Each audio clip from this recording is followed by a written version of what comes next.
तां दर्शनं कृतवत् अतश्च न प्रधानं सांख्यपरिकल्पितं जगत्कारणं प्रधानस्य अचेतनत्वाभ्युपगमात् इदं तु सत् चेतनम् ईक्षितृत्वात् तत्कथमैक्षत इत्याह बहु प्रभूतं स्यां भवेयं प्रजायेय प्रकर्षेण उत्पद्येय यथा मृत् घटात्याकारेण यथा वा रज्ज्वादिसर्पाद्याकारेण बुद्धिपरिकल्पितेन असदेव तर्हि सर्वं यद्गृह्यते रज्जुरिव सर्पाद्याकारेण न ततः एव द्वैतभेदेन अन्यथा गृह्यमानत्वात् न असत्वं कस्यचित् क्वचित् इति ब्रूमः यथा सतः अन्यद्वस्त्वन्तरं परिकल्प्य पुनस्तस्यैव प्रागुत्पत्तेः प्रध्वंसाच्च ऊर्ध्वम् असत्वं ब्रुवते तार्किकाः न तथा अस्माभिः कदाचित् क्वचिदपि ततः अन्यत् अभिधानम् अभिधेयं वा वस्तु परिकल्प्यते तदेव तु सर्वम् अभिधानम् अभिधीयते च यत् अन्यद्बुद्ध्या यथा रज्जुरेव सर्पबुद्ध्या सर्प इत्यभिधीयते यथा वा पिण्डघटादि मृदोऽन्यद्बुद्ध्या पिण्डघटादिशब्देन अभिधीयते लोके रज्जुविवेकदर्शिनां तु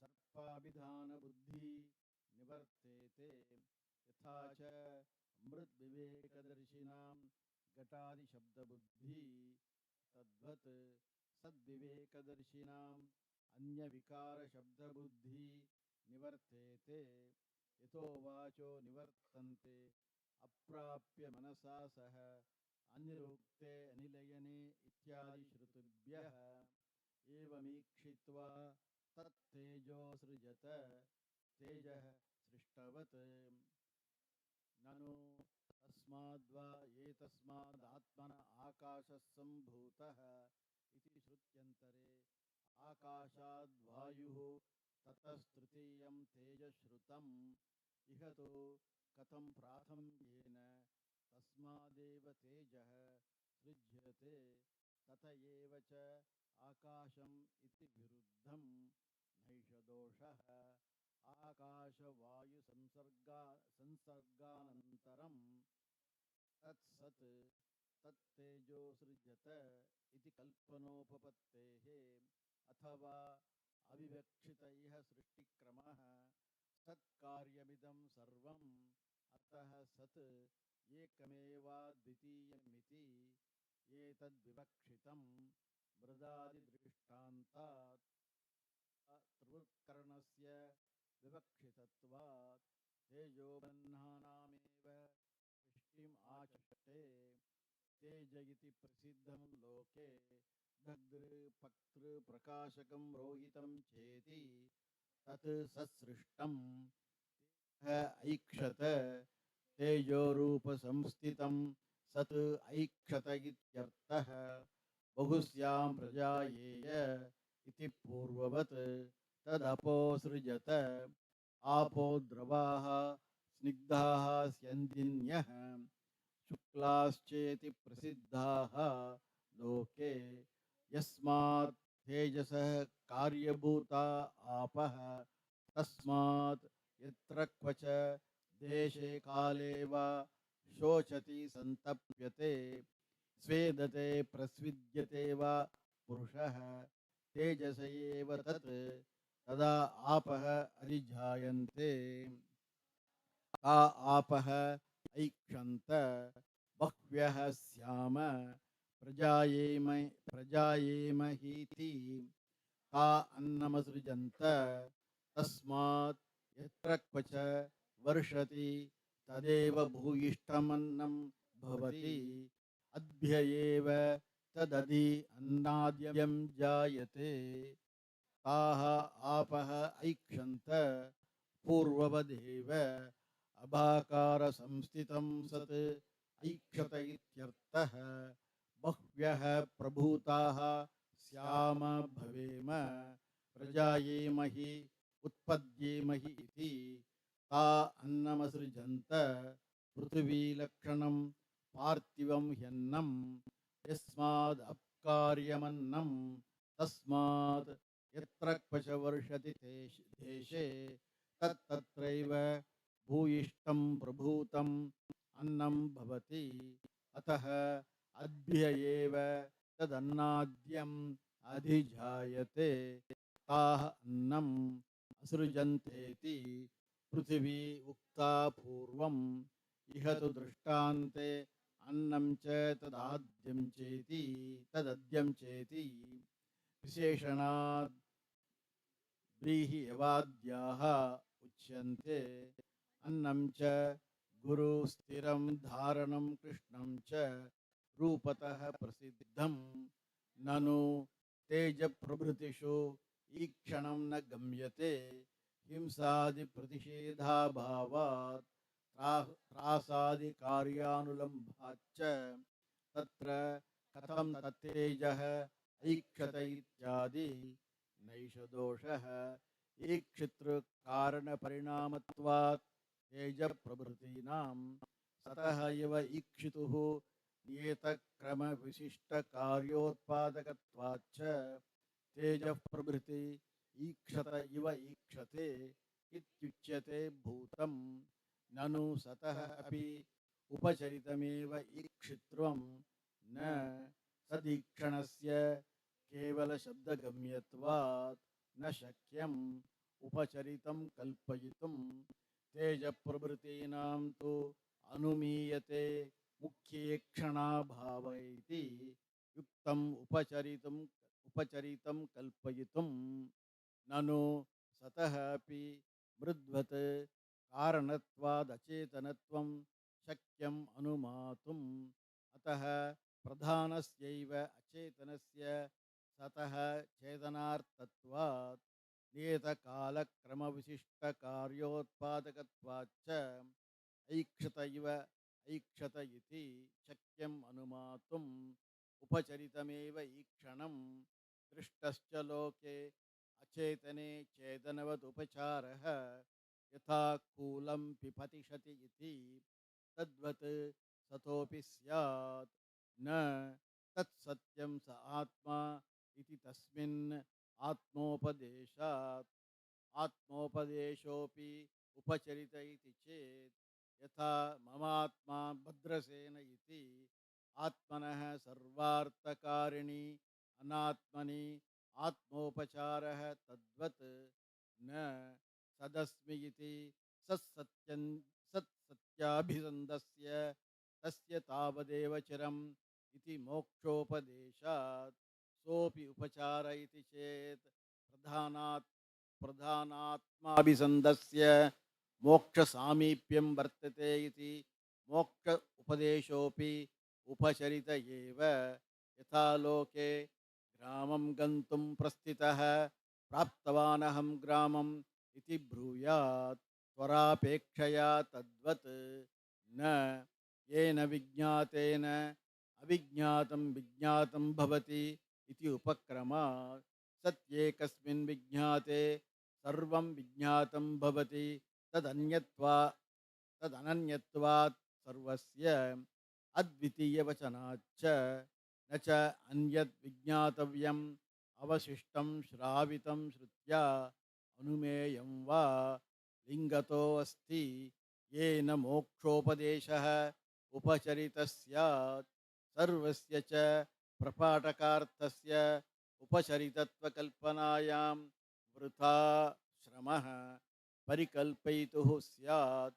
पुरुषार्थसाधनविज्ञानस्य तर्केणैव अधिगम्यत्वात् तस्य तस्मात् वेदप्रामाण्यात् न युक्तः श्रुतार्थपरित्यागः। अतः चेतनावत् कारणं जगत इति सिद्धम्। तृतीयखण्डः तेषां कल्वेषां भूतानां त्रीण्येव बीजानि भवन्ति आण्डजं जीवजम् उद्भिज्यमिति तेषां जीवाविष्ठानां खलु येषां पक्ष्यादीनां भूतानां येषामिति प्रत्यक्षनिर्देशात् न तु तेजप्रभृतीनां तेषां त्रिवृत्करणस्य वक्ष्यमाणत्वात् असति त्रिवृत्करणे प्रत्यक्षनिर्देश अनुपपत्तिः देवताशब्दप्रयोगाच्च तेजप्रभृतिषु इमास्तिस्रो देवता इति तस्मात् तेषां कल्वेषाणां भूतानां पक्षिपशुस्थावरादीनां त्रीण्येव नातिरिक्तानि बीजानि कारणानि भवन्ति कानि तानि इत्युच्यन्ते आण्डजम् अण्डजाज्जातम् आण्डजम् अण्डजमेव आण्डजं पक्ष्याति पक्षिसर्पादिभ्यो हि पक्षिसर्पादयः जायमाना दृश्यन्ते तेन पक्षिणां बीजं सर्पस्सर्पाणां तथा अन्यदपि अण्डाज्जातं तज्जातीयानां बीजमित्यर्थः ननु अण्डाज्जातम् अण्डजमुच्यते अतः अण्डमेव बीजमिति युक्तं कथम् अण्डजं बीजमुच्यते सत्यमेवं स्यात् यदि त्वदिच्छातन्त्रा श्रुतिः स्यात् स्वतन्त्रा तु श्रुतिः यत आह अण्डजादि एव बीजं न अण्डादि इति दृश्यते च अण्डजाद्यभावे तज्जातीयसन्तत्यभावः न अण्डाद्यभावे अतः अण्डजादीनि एव बीजानि अण्डजादीनां तथा जीवाज्जातं जीवजं जरायुजम् इत्येतत् पुरुषपश्वादि उद्भिज्यम् उद्भिनति इति उद्भित् स्थावरं ततो जातम् उद्भिज्यं धाना वा उद्भित् ततो जायते इति उद्भिज्यं स्थावराणां बीजमित्यर्थः स्वेदज संशोकजयोः अण्डजोद्भिज्जयोरेव यथा संभवम् अन्तर्भावः एवं हि अवधारणं त्रीण्येव बीजानीति उपपन्नं भवति सेयं देवता ऐक्षत हन्ताहम् इमास्तिस्रो देवताः अनेन जीवेनात्मना अनुप्रविश्य नामरूपे व्याकरवाणीति सेयं साय्यं प्रकृता सदाख्या तेजोबन्नयोनिः देवता उक्ता ईक्षितवती यथा पूर्वं बहुस्यामिति तदेव बहुभवनं प्रयोजनं न अद्यापि निर्वृत्तमिति अतः ईक्षां पुनः कृतवती बहुभवनमेव प्रयोजनं पुररीकृत्य कथं हन्त इदानीम् अहम् इमाः यतोक्ता तेज आद्याः तिस्रो देवताः अनेन जीवेन इति स्वबुद्धिस्तं पूर्वसृष्ट्यनुभूतप्राणधारणम् आत्मानमेव स्मरन्ति आह अनेन जीवेन आत्मना इति प्राणधारणकर्त्रात्मना इति वचनात् स्वात्मनो अव्यतिरिक्तेन चैतन्यस्वरूपतया अविशिष्टेन इत्येतद्दर्शयति अनुप्रविश्य तेजोबन्नभूतमात्रा संसर्गेण लब्धविशेषविज्ञाना सति नाम च रूपं च नामरूपे व्याकरवाणी विस्पष्टम् आकरवाणी असौ नामायम् इदं रूप इति व्याकुर्याम् इत्यर्थः ननु न युक्तमिदम् असंसारिण्याः सर्वज्ञायाः देवतायाः बुद्धिपूर्वकम् अनेकशतसहस्रानर्थाश्रयं देहमनुप्रविश्य दुःखमनुभविष्यामि इति संकल्पनम् अनुप्रवेशश्च स्वातन्त्र्ये सति सत्यमेवं न युक्तं स्यात् यति स्वेनैव अवकृतेन रूपेण अनुप्रवेशेयं दुःखम् अनुभवेयमिति च संकल्पितवती न तु एवं कथं तर्हि अनेन जीवेनात्मना अनुप्रविश्य इति वचनात् जीवो हि नाम देवतायाः आभासमात्रं बुद्ध्यातिभूतमात्रा संसर्गजनितः आदर्शे इव प्रविष्टः पुरुषप्रतिबिम्बः जलादिषु इव च सूर्यादीनाम् अचिन्त्यानन्तशक्तिमत्याः देवतायाः बुद्ध्यादिसम्बन्धः चैतन्याभासः देवतास्वरूपविवेकाग्रहणनिमित्तः सुखी दुःखी मूढः इत्याद्यनेकविकल्पप्रत्ययहेतुः छायामात्रेण जीवरूपेण अनुप्रविष्टत्वात् देवता न दैहिकैः स्वतः सुखदुःखादिभिः सम्बध्यते यथा पुरुषादित्यः आदर्शोदकादिषु छायामात्रेण अनुप्रविष्टाः आदर्शोदकादिदोषैः न सम्बध्यन्ते तद्वद्देवता अपि सूर्यो यथा सर्वलोकस्य चक्षुः न लिप्यते चाक्षुषैर्बाह्यदोषैः एकस्तथा सर्वभूतान्तरात्मा न लिप्यते लोकदुःखेन बाह्यः आकाशवत् सर्वगतश्च नित्यः इति हि काटके ध्यायतीव लीलायतीव इति च वाजसनेयके ननु छायामात्रश्चेज्जीवः मृषा एव प्राप्तः तथा परलोक इहलोहादि च तस्य नैष दोषः सदात्मना सत्यत्वाभ्युपगमात् सर्वं च नामरूपादि सदात्मना एव सत्यं विकारजातं स्वतस्तु अनृतमेव वाचारम्भणं विकारो नामधेयम् इत्युक्तत्वात् तथा जीवोऽपि इति यक्षाणुरूपो हि बलिः इति न्यायप्रसिद्धेः अतः सदात्मना सर्वव्यवहाराणां सर्वविकाराणां च सत्यत्वं सतो अन्यत्वेन अनृतत्वम् इति न कश्चित् दोषः तार्किकैः इह अनुवक्तुं शक्यः यथा इतरेतरविरुद्धद्वैतवादाः स्वबुद्धिविकल्पमात्राः अतत्वनिष्ठाः इति वक्तुं शक्यम् सा एवं तिस्रो देवताः अनुप्रविश्य स्वात्मावस्थे बीजभूते अव्याकृते नामरूपे व्याकरवाणि इति ईक्षित्वा तासां त्रिवृतम् एकैकां करवाणीति सेयं देवता इमास्तिस्रो देवताः अनेनैव जीवेन आत्मना अनुप्रविश्य नामरूपे व्याकरोत् तासां च तिसॄणां देवतानाम् एकैकां त्रिवृतं करवाणि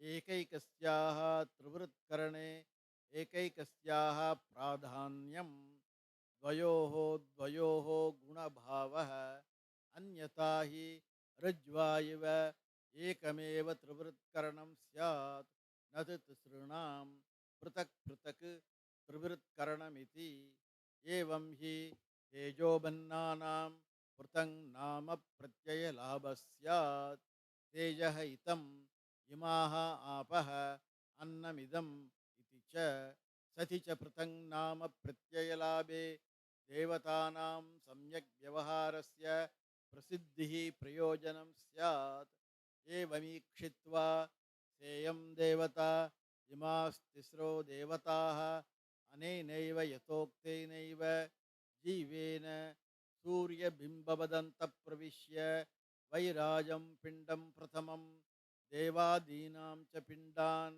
अनुप्रविश्य यथा संकल्पमेव नामरूपे व्याकरोत् असौ नामायम् इदं रूप इति तासां त्रिवृतम् एकैकामकरोत् यथानुकल सौम्य इमास्तिस्रो देवताः त्रिवृत् त्रिवृत् एकैका भवति तन्मे विजानीहीति तासां च देवतानां गुणप्रधानभावेन त्रिवृतं त्रिवृतम् एकैकाम् अकरोत् कृतवती देवता तिष्ठतु तावत् देवतादिपिण्डानां नामरूपाभ्यां व्याकृतानां तेजोबन्नमयत्वेन त्रिधात्वं यथानु खलु बहिः इमाः पिण्डेभ्यः तिस्रो देवताः त्रिवृत् त्रिवृत् एकैका भवति तन्मे मम निगततः विजानीहि विस्पष्टम् अवधारय उदाहरणतः। चतुर्थः खण्डः यत् तद्देवतानां त्रिवृत्करणमुक्तं तस्यैव उदाहरणमुच्यते। उदाहरणं नाम एकदेशप्रसिद्ध्या अशेषप्रसिद्ध्यर्थम् उदाह्रियते इति। तदेतदाह यदग्नेरोहितगुं रूपं तेजसस्तद्रूपं यच्छुक्लं तदपां यत्कृष्णं तदन्नस्य अपागादग्नेरग्नित्वं वाचारम्भणं विकारो नामधेयं त्रीणि रूपाणीत्येव सत्यं। यदग्नेः त्रिवृत्कृतस्य रोहितं रूपं प्रसिद्धं लोके तत् अत्रिवृत्कृतस्य तेजसः रूपमिति विद्धि। यथा यत् शुक्लं रूपम् अग्नेः एव तदपाम् अत्रिवृत्कृतानां यत् कृष्णं तस्यैव अग्नेः रूपं तदन्नस्य पृथिव्याः अत्रिवृत्कृतायाः इति विद्धि। तत्रैवं सति रूपत्रयव्यतिरेकेण अग्निरिति यन्मन्यसे त्वं तस्य अग्नेः अग्नित्वम् इदानीम् अपाघात् अपगतम्। प्राग्रूपत्रयविवेकविज्ञानात् या अग्निबुद्धिः आसीत्ते सा अग्निबुद्धिः अपगता अग्निशब्दश्च इत्यर्थः। यथा दृश्यमानरक्तोपधानसंयुक्तः स्फटिकः गृह्यमाणः पद्मरागोऽयमिति शब्दबुद्ध्योः प्रयोजको भवति। प्रागुपधानस्फटिकयोः विवेकविज्ञानात् तद्विवेकविज्ञाने तु पद्मरागशब्दबुद्धिः निवर्तेते तद्विवेकविज्ञातुः। तद्वत् ननु किमत्र बुद्धिशब्दकल्पना क्रियते प्राग्रूपत्रयविवेककरणात् अग्निरेव आसीत् तदग्नेः अग्नित्वं रोहितात् रूपविवेककरणात् अपाघादिति युक्तं। यथा तन्त्वपकर्षणे पटाभावः नैवं बुद्धिशब्दमात्रमेव हि अग्निः। यत आह वाचारम्भणम् अग्निर्नाम विकारो नामधेयं नाममात्रमित्यर्थः। अतः अग्निबुद्धिरपि मृषा एव। किं तर्हि तत्र सत्यं त्रीणि रूपाणि इत्येव सत्यं न अणुमात्रमपि रूपत्रयव्यतिरेकेण सत्यमस्ति इति अवधारणार्थः। तथा यदादित्यस्य रोहितगुं रूपं तेजसस्तद्रूपं यच्छुक्लं तदपां यत्कृष्णं तदन्नस्य अपागादादित्याद् आदित्यत्वं वाचारम्भणं विकारो नामधेयं त्रीणि रूपाणीत्येव सत्यं। यच्चन्द्रमसो रोहितगुं रूपं तेजसस्तद्रूपं यच्छुक्लं तदपां यत्कृष्णं तदन्नस्य अपागाच्चन्द्राच्छन्द्रत्वं वाचारम्भणं विकारो नामधेयं त्रीणि रूपाणीत्येव सत्यं। यद्विद्युतो रोहितगुं रूपं तेजसस्तद्रूपं यच्छुक्लं तदपां यत्कृष्णं तदन्नस्य अपागाद्विद्युतो विद्युत्वं वाचारम्भणं विकारो नामधेयं त्रीणि रूपाणीत्येव सत्यं। यदादित्यस्य यच्चन्द्रमसः यद्विद्युतः इत्यादि समानं। ननु यथा तु खलु सौम्य इमास्तिस्रो देवताः त्रिवृत् त्रिवृत् एकैका भवति तन्मे विजानीहि इत्युक्त्वा तेजस एव चतुर्भिरपि उदाहरणैः अग्न्यादिभिः त्रिवृत्करणं दर्शितं न अभन्नयोः उदाहरणं दर्शितं त्रिवृत्करणे नैष दोषः अभन्नविषयाण्यपि उदाहरणानि एवमेव च द्रष्टव्यानि इति मन्यते श्रुतिः तेजस उदाहरणम् उपलक्षणार्थं रूपवत्वात् स्पष्टार्थत्वोपपत्तेश्च गन्धरसयोरनुदाहरणं त्रयाणाम् असम्भवात् न हि गन्धरसौ तेजसि स्तः स्पर्शशब्दयोः अनुदाहरणं विभागेन दर्शयितुम् अशक्यत्वात् यदि सर्वं जगत् त्रिवृत्कृतमिति अग्न्यादिवत् त्रीणि रूपाणीत्येव सत्यम् अग्नेरग्नित्ववत् अभागात् जगतो जगत्वं तथा अन्नस्य अप्शुङ्गत्वात् आप इत्येव सत्यं वाचारम्भणम् अन्नं तथा अपामपि तेजसुङ्गत्वात् वाचारम्भणत्वं तेज इत्येव सत्यं तेजसोऽपि सच्छुङ्गत्वात् वाचारम्भणत्वं सदित्येव सत्यमिति एषोऽर्थो विवक्षितः ननु वायुवन्तरिक्षेतु अत्रिवृत्कृते तेजप्रभृतिषु अन्तर्भूतत्वाद् अवशिष्येते एवं गन्धरस शब्दस्पर्शाश्च अवशिष्टा इति कथं सता विज्ञातेन सर्वं मन्यते अविज्ञातं विज्ञातं भवेत् तद्विज्ञाने वा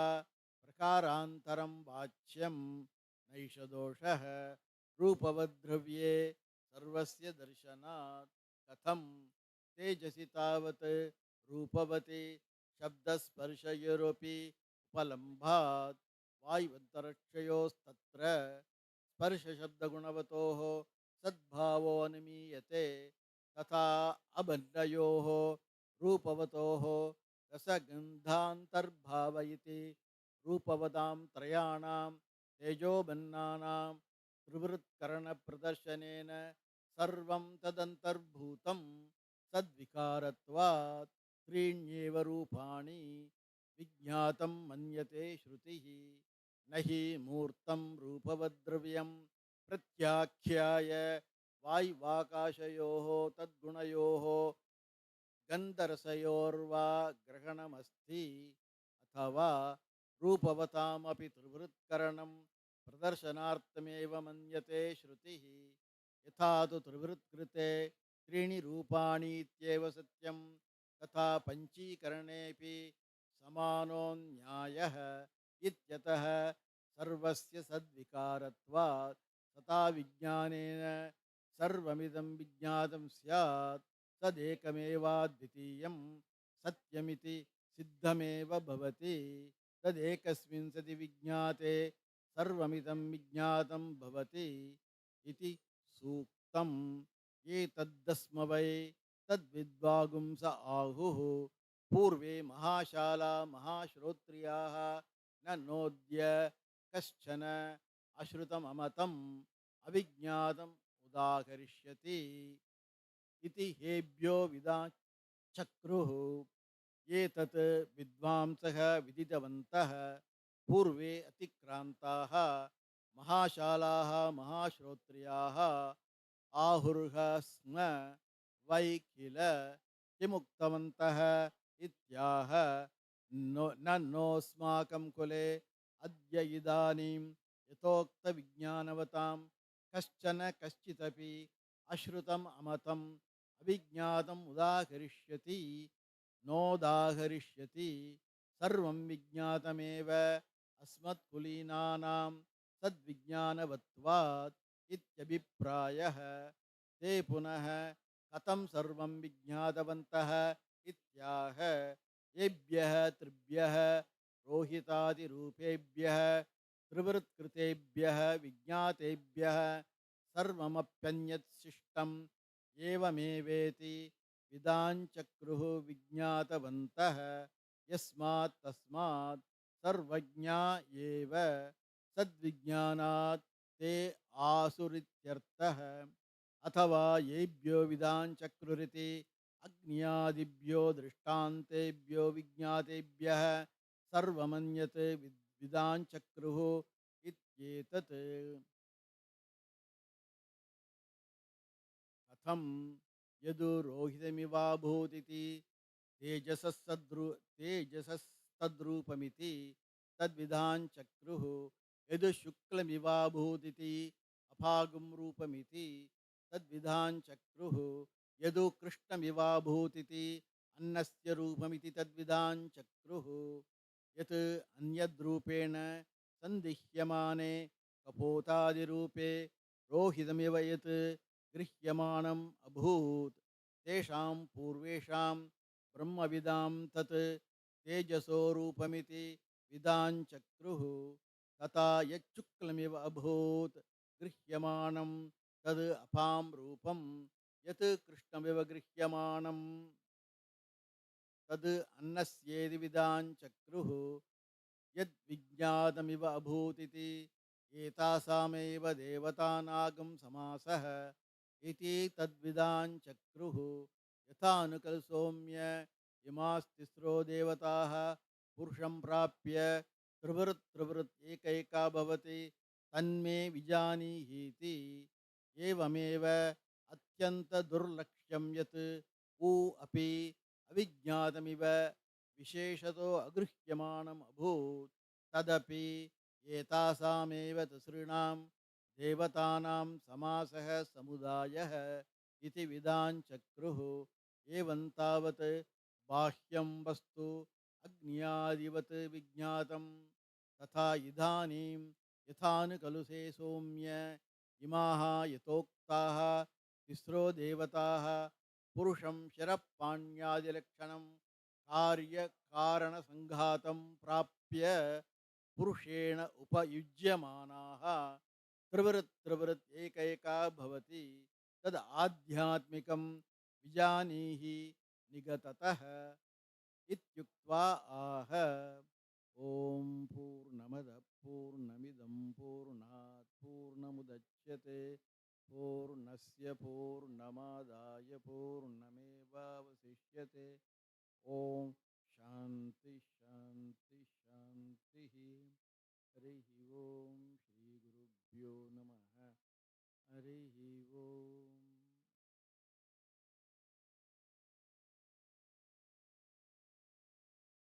We will assemble after 10 minutes.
सदा स्मेरवक्त्रं कृपापूर्णनेत्रं सदा स्मेरवक्त्रं कृपापूर्णनेत्रं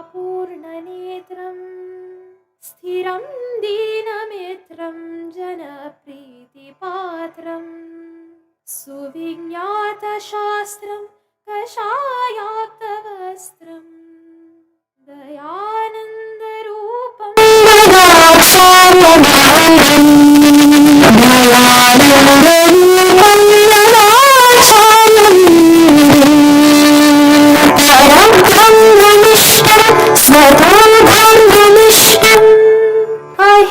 अहिंसैकनिष्ठं स्वशिष्यै सुजुष्टं यदीनां गुरूणां दयानन्दरूपं मदाचार्यमीडे दयानन्दरूपं मदाचार्यमीडे सुशास्त्रे चरन्तं सदा सञ्चरन्तं जनान् बोधयन्तं भवादोद्धरन्तं मठान् स्थापयन्तं गुरून् पूजयन्तं दयानन्दरूपं मदाचार्यमीडे दयानन्दरूपं मदाचार्यमीडे कलानां प्रचारं दधानं विनम्रं स्वयं ग्रन्थकारं सदा मानितारं नमत्तापहारं स्वयं निर्विकारं दयानन्दरूपं मदाचार्यमीडे दयानन्दरूपं मदाचार्यमीडे सदा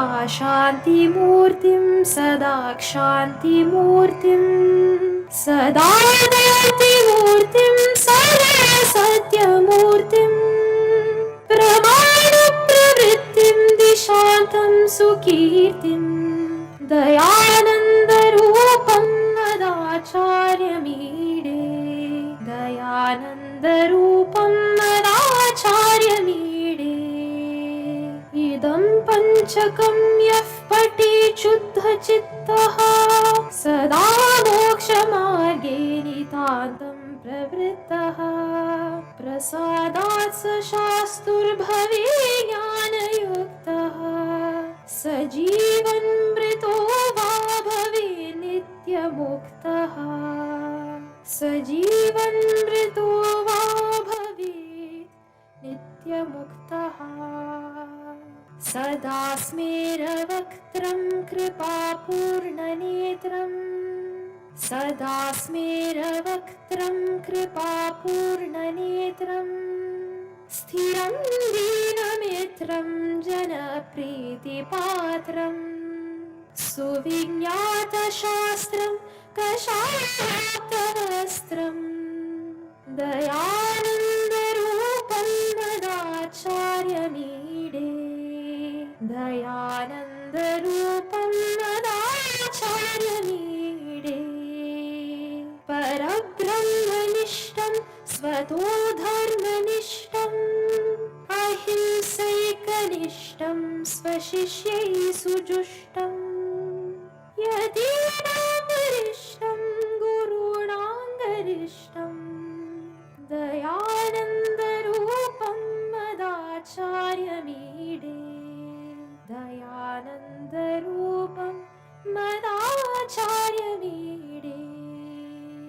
सुशास्त्रे चरन्तं सदा सञ्चरन्तं जनान् बोधयन्तं भवादुद्धरन्तं मठां स्थापयन्तं गुरून् पूजयन्तं दयानन्दरूपं मदाचार्यमीडे दयानन्दरूपं मदाचार्यमीडे कलानां प्रचारं ददानं विनम्रं स्वयं ग्रन्थकारं सतां मानितारं नमत्तापहारं स्वयं निर्विकारं दयानन्दरूपं मदाचार्यमीडे दयानन्दरूपं मदाचार्यमीडे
Good morning. My pranams to Swamiji, pranams to all of the Swamijis and Swaminis, and all the respected guests and attendants this morning. We are all happy that we are assembled here on day 3 of the Designate Aradhana of our Parama Puja Swami Dayananda Saraswati. This morning, we will have the third presentation from Dr. Chitra Madhavan on the glory and the ruins of Hampi. For those who missed the 2 glorious sessions yesterday by Dr. Chitra Madhavan, just a brief reintroduction on her. Dr. Chitra Madhavan has a MA and MPhil in Indian history and a PhD in ancient history and archaeology. The 2 sessions that were presented yesterday were about the temple architecture in south of India and the contribution of the Cholas to South India. Okay, so this morning, Dr. Chitra Madhavan is here to present on the glory of the ruins of Hampi. So I welcome Dr. Chitra Madhavan to the stage.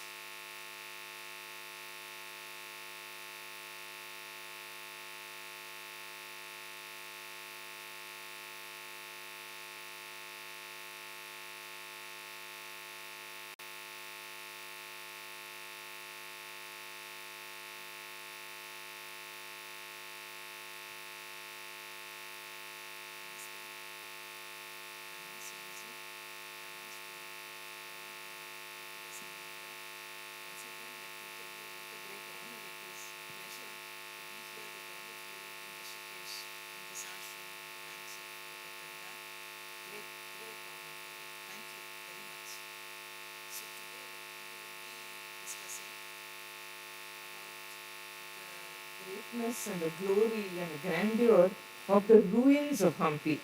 If the ruins are going to be so glorious, they can imagine what kind of a place this must have been once upon a time. So let me give you a brief introduction to how the famous Vijayanagara Empire actually came to be formed. And then we can go into Hampi and look at all the ruins. Am I not loud enough?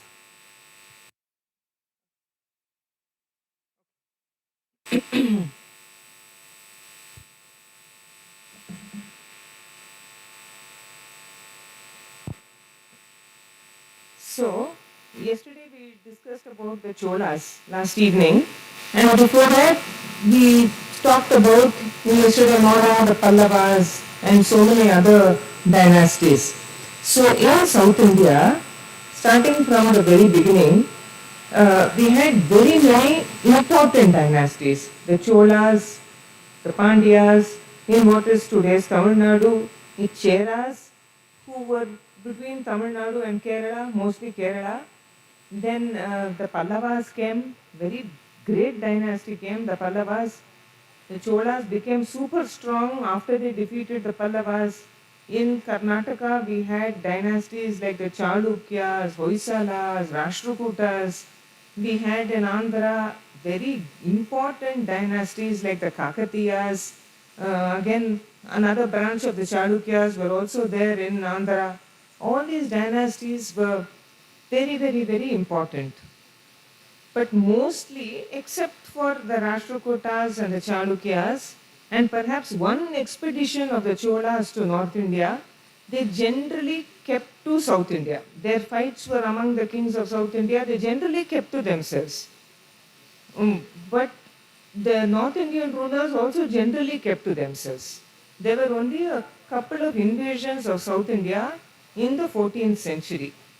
But those invasions were devastating invasions.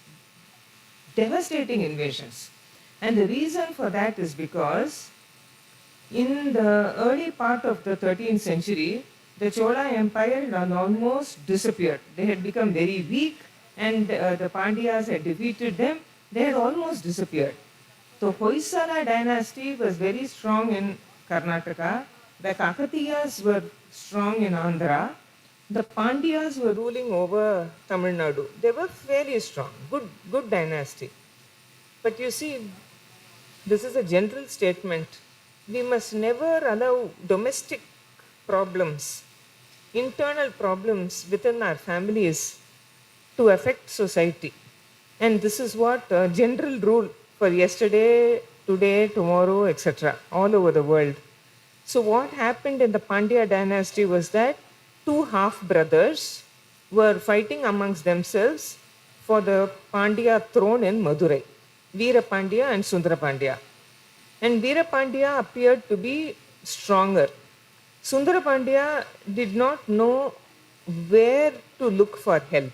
The Cholas had gone, the Kakatiyas were there, the Hoysalas were there. It was a difficult situation, I suppose, for Sundara Pandya. And at that point of time in North India, with Delhi as the capital, there was a very, very strong, powerful dynasty. Very strong, very powerful, ruling almost the whole of North India. That was the Khilji dynasty. And we have all heard of the name of Alauddin Khilji. Whether we hear of the names of local rulers wherever we are or not, we've heard of Alauddin Khilji and how he ruled over whole of North India. Very powerful king. And like all powerful kings, he was also looking at expanding his territory, getting more wealth by defeating other kings. That all kings did. All kings did at that point of time. So Alauddin Khilji was looking at South India. South India was very, very rich, very rich. He was wondering how to go to South India. And then an invitation comes from Sundara Pandya himself. You please come and help me fight against my brother. Internal strife, internal politics. So this was the opportunity Alauddin Khilji was actually waiting for. He does not come himself. He sends his army general, very brilliant army general, called Malik Kafur. His name was Malik Naib, better known in history as Malik Kafur. Everybody who has studied Khilji history will know about Malik Kafur. So Malik Kafur sets forth from Delhi. He first goes to Maharashtra, where there is again a very powerful kingdom called the Yadavas. He defeats the Yadavas, collects more and more soldiers on the way. He defeats the Hoysalas, he defeats the Kakatiyas, he comes further down. The Pandyas are also crushed. And what was the reason for his this thing to the south, expedition to the south? It was not to annex South India. It was not for Alauddin Khilji to rule over entire South India, which would have been very difficult from Delhi. It's not possible to rule over a land that is so far away from Delhi. It was to take away the wealth of South India. I repeat, South India was immensely rich, immensely rich. There was lots of trade, lots of agriculture, everything that could make kingdoms and empires rich was there in South India. And much of that wealth of South India was given by the kings and the common people to temples. They were donating and donating and donating. So some of the temples, like for example, the Ranganatha Swami temple on the island of Sri Rangam, the Chidambaram temple were extremely prosperous. The prosperity was literally visible. Like I told you yesterday, the Tanjavur temple was covered with gold from top to bottom. The Sri Rangam temple was simply covered with gold. One Pandyan king's inscription is there in Sri Rangam even today. That 13th century inscription says that, it is very interesting. He performed what is called a Tulabharam. I think you all know of the Tulabharam. It happens in Guruvayur and famously in the Tirumala temple, etc. You sit on one scale and you weigh that other with sugar or jaggery, rice. That's all we do today. But this was a Pandyan king called Jatavarman Sundarpandya. He would not weigh himself against rice or jaggery or sugar or plantains. So he would weigh himself against gold and silver and precious stones. But this king was so great that he did not do an ordinary Tulabharam. We do a Tulabharam in a Mantapam way. That was not what Jatavarman Sundarpandya was interested in doing. He wanted to do what is called a Gajat Tulabharam. A Gajat Tulabharam means that they were very actually unique, I should say. He floated 2 boats on the river Kaveri next to the Sri Rangam temple. On one boat, he put his elephant. And on the other boat, he sat and filled the boat with jewels and precious stones till it balanced with the elephant. And then he gave all that to the Sri Rangam temple and literally covered the temple with gold. It was covered. So that I always think of the sun's rays hitting that gold kavacham of the temple and that ray going off to Delhi and catching the eye of Alauddin Khilji. So there Alauddin Khilji decided to come, send Malik Kafur to South India. It was a completely successful invasion by a very, very amazing army general.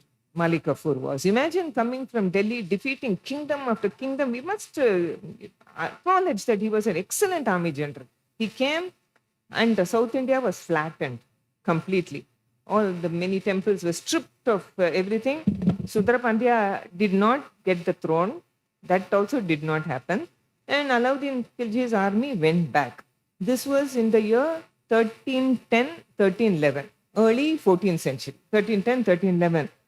Just when the people of South India were trying to recover, they had never faced an invasion like this. After Chola will fight with Pandya, Pandya will fight with Chera, etc., etc., these they could manage. But this kind of invasion, they were shocked. So by the time they could recover from this, the Khilji dynasty had toppled in Delhi and another dynasty had come to the throne. That name also is very famous, the Tughlaq dynasty. And you will all know of Muhammad bin Tughlaq. That was very famous, very great dynasty that came to the throne in Delhi. And Muhammad bin Tughlaq, before he got that title, before he became king, his predecessor was called Ghiyasuddin Tughlaq. Ghiyasuddin Tughlaq also wanted to send an expedition to South India. South India, I'm repeating, was very rich. So he sends Ulugh Khan, who was going to be Muhammad bin Tughlaq, all the way to South India. Ulugh Khan's invasion was not like Malik Kafur's invasion. Malik Kafur's invasion came like lightning, went by lightning, went by lightning. Tughlaq's invasion came to stay. So Muhammad bin Tughlaq came, conquered again almost the whole of South India. You know that famous Kohinoor diamond? It was actually in Andhra Pradesh. It was mined in Golconda and it belonged to the Kakatiya dynasty. It belonged to a king called Prataparudra. That Kohinoor went off to Delhi, then it went off to other places. Wherever it went, it seems to have brought bad luck also. So then here, this army of Muhammad bin Tughlaq came. He was leading it. He came and he literally went roughshod over South India. He planted a kingdom in Madurai. It has come to be known as the Madurai Sultanate. Like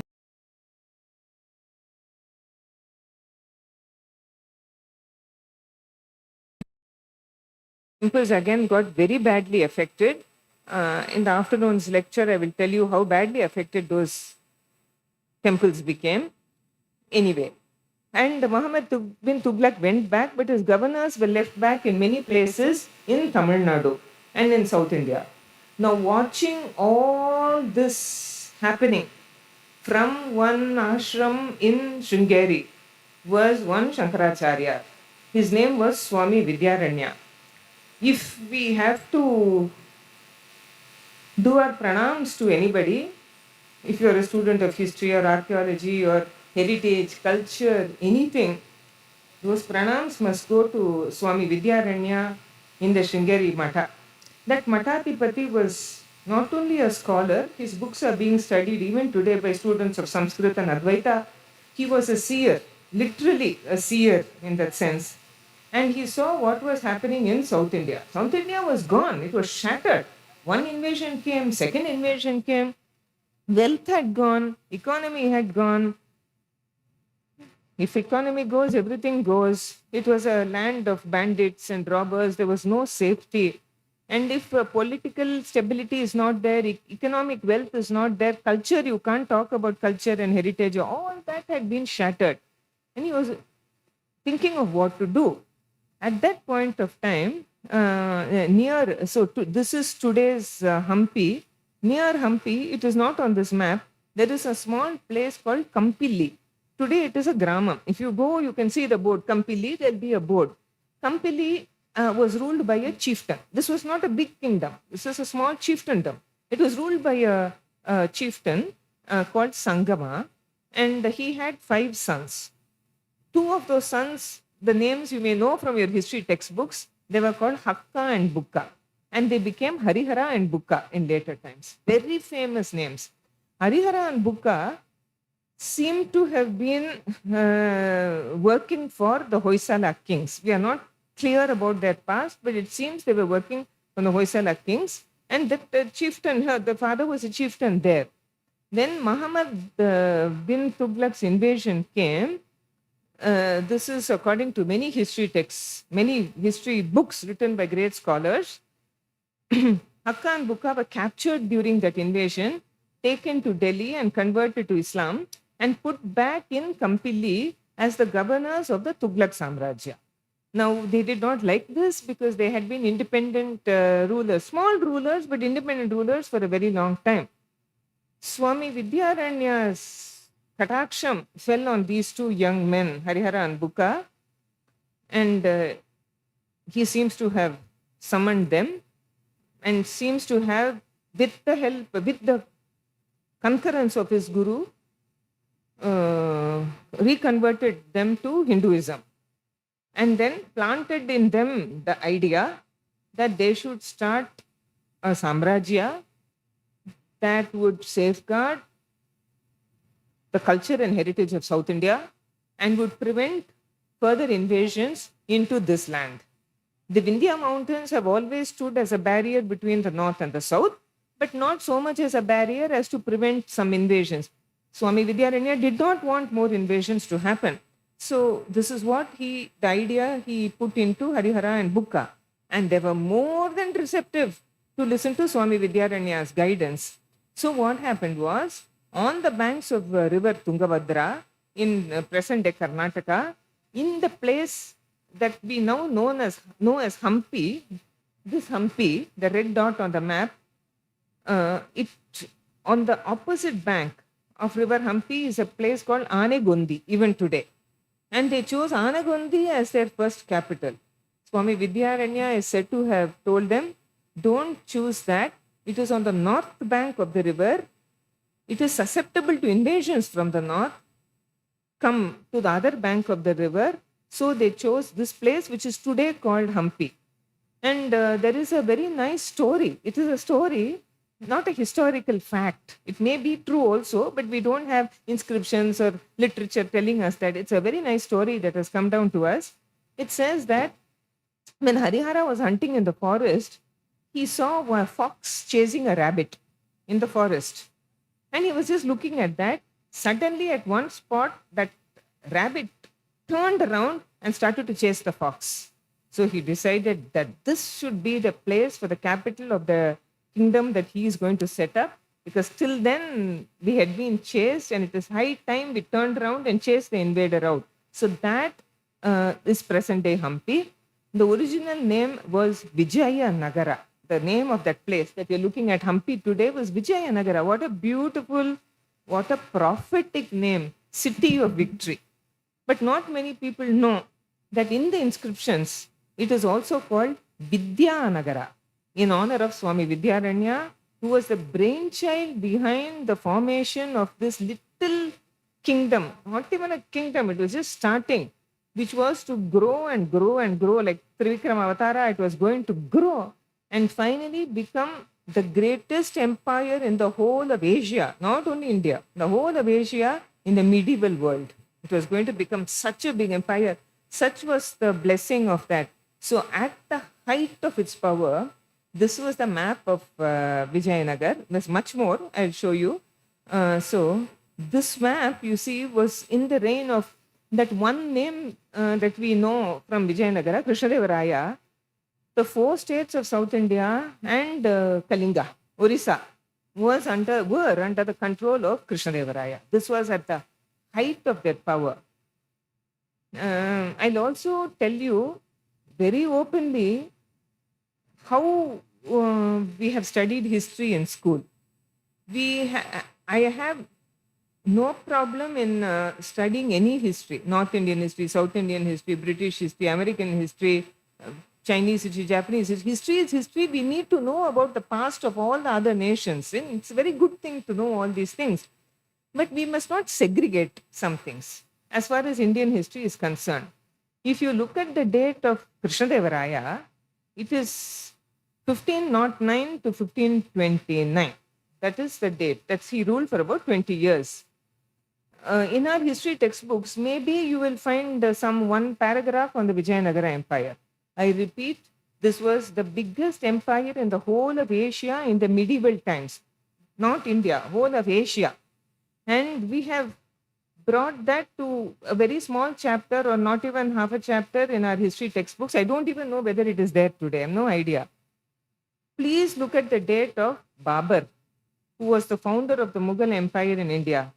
He came from Samarkand to present-day India in the reign of Krishnadevaraya. We all know everything of Babur, where he came from, who is his son, grandson, great-grandson, great-great-grandson, great-great-great-grandson, everything we know.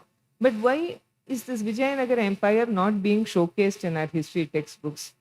If we study that, we should study this. If we study this, we should study that also. I'm not saying we must remove anything or blank out anything. We need not do that. But Vijayanagara Empire needs to be studied because it was so great. That's all.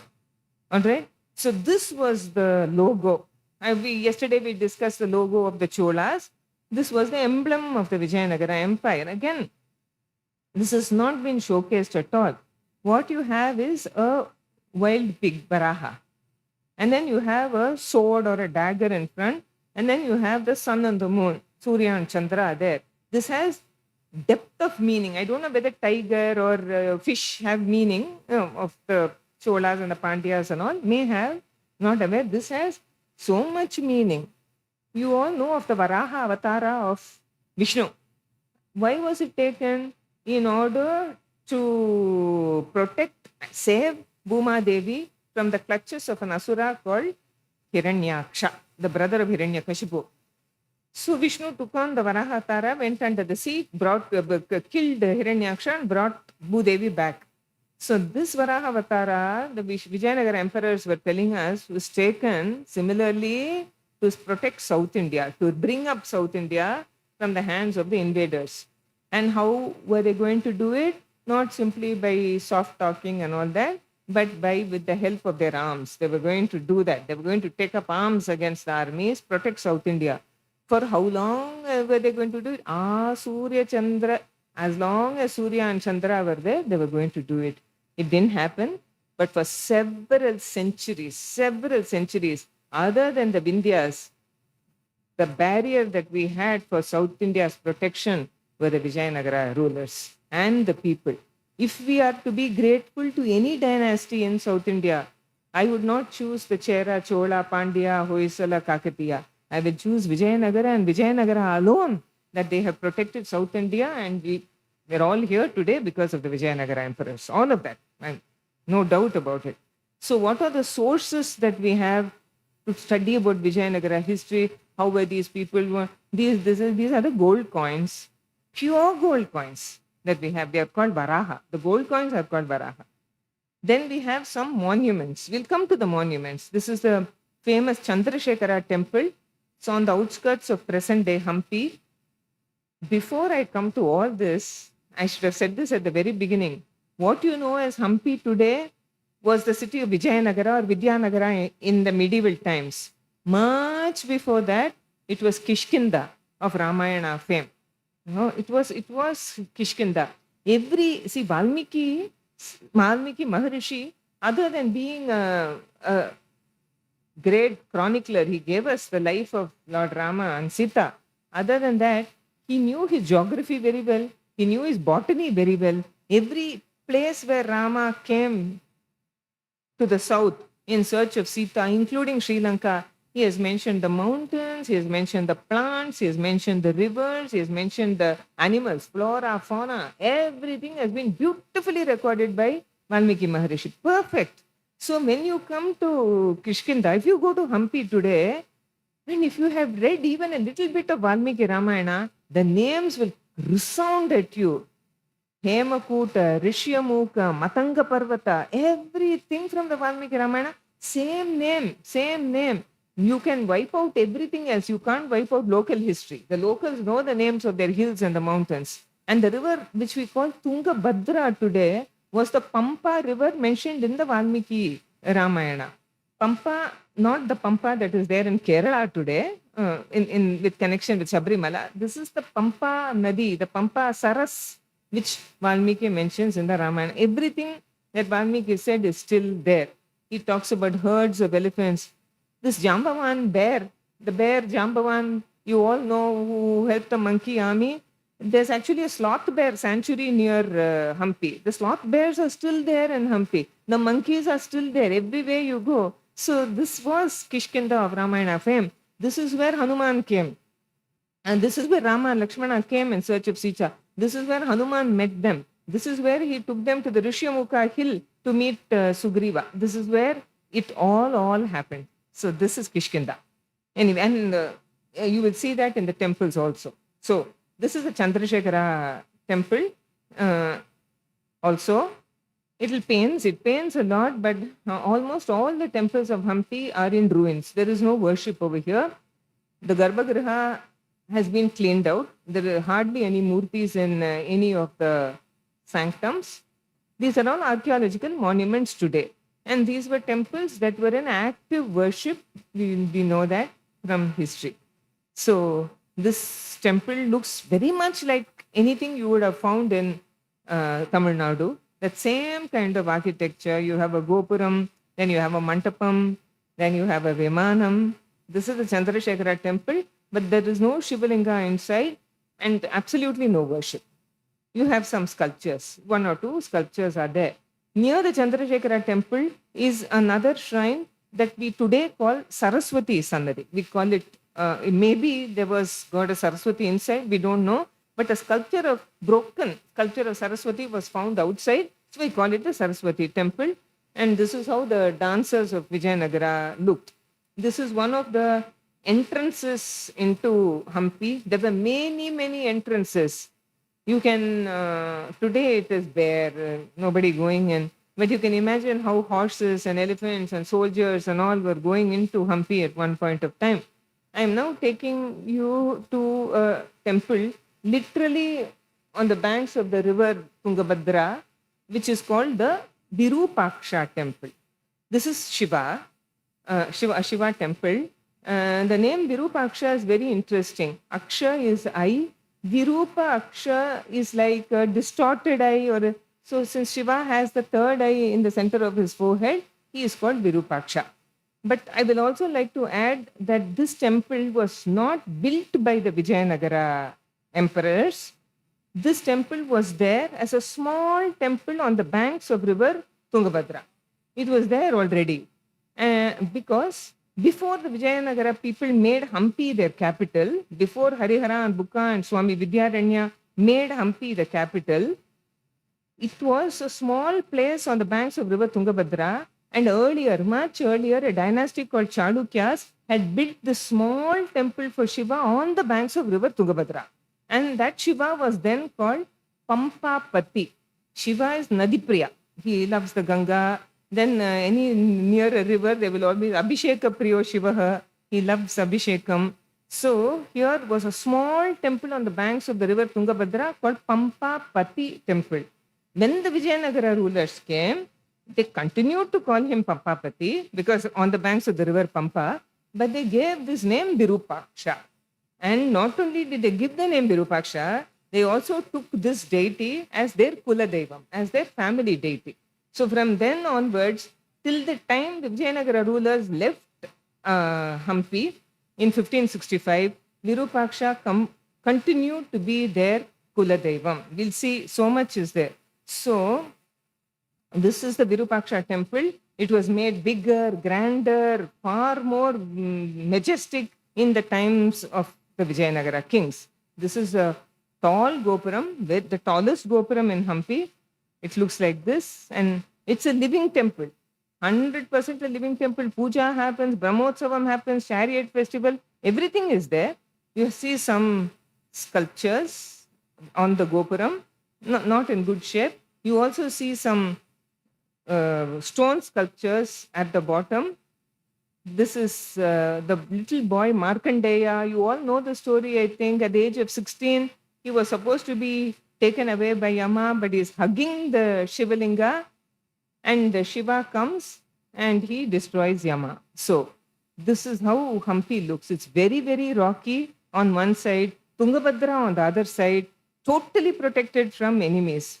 This is a wonderful depiction of Swami Vidyaranya on the ceiling of a mantapa in the Virupaksha temple. To Koti Namaskarams to Swami Vidyaranya is here.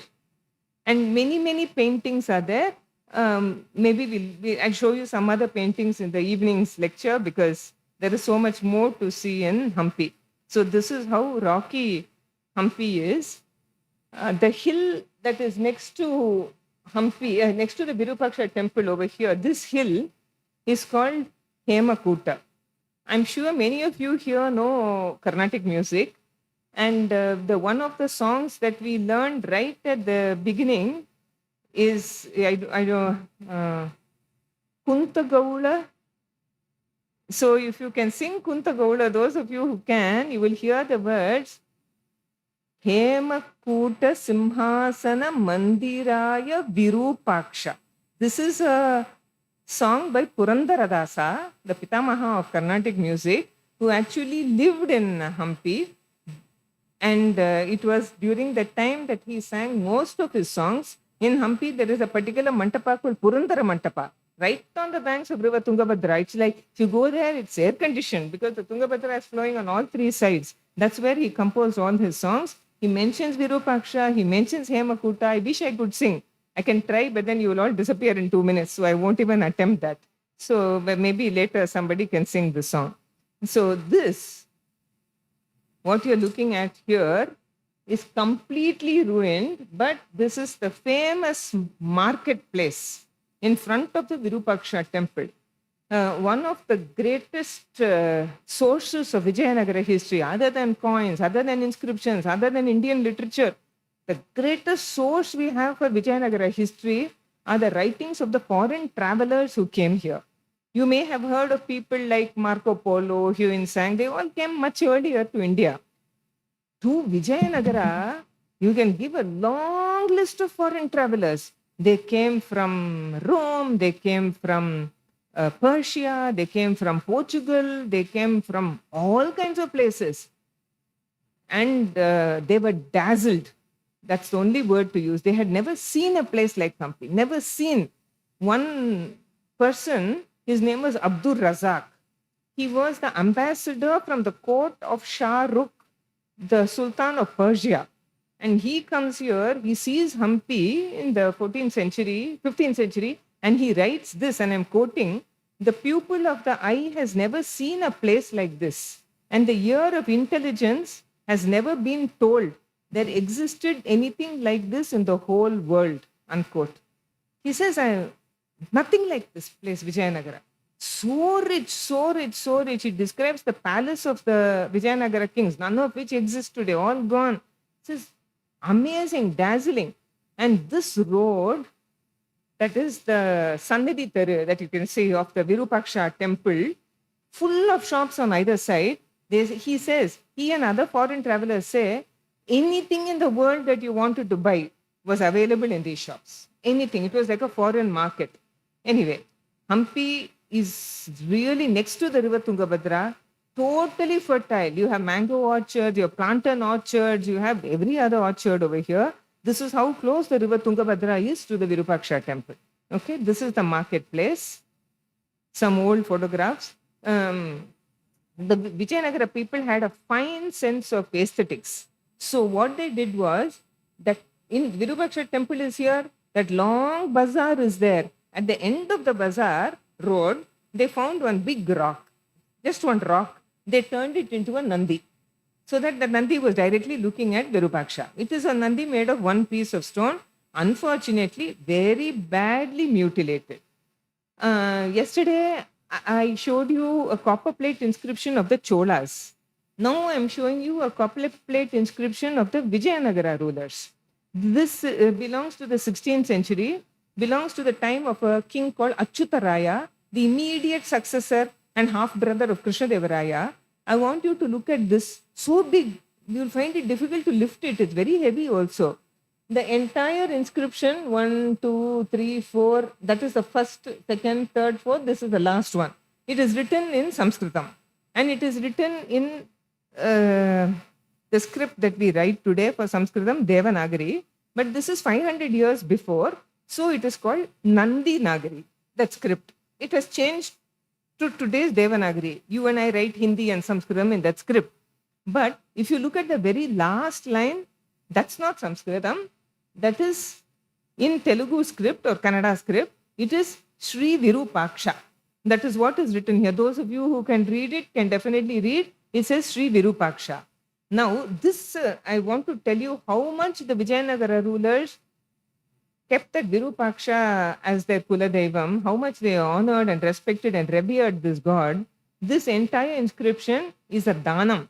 It's a charity, donation given by King Achyutaraya.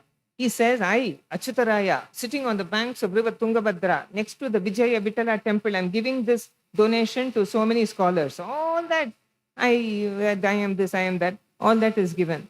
But signature is not Achyutaraya. Signature is Sri Virupaksha. He is giving that danam. Virupaksha is doing all of that. I am ruling on behalf of Virupaksha. He is the ruler of entire Samrajya. That humility is there.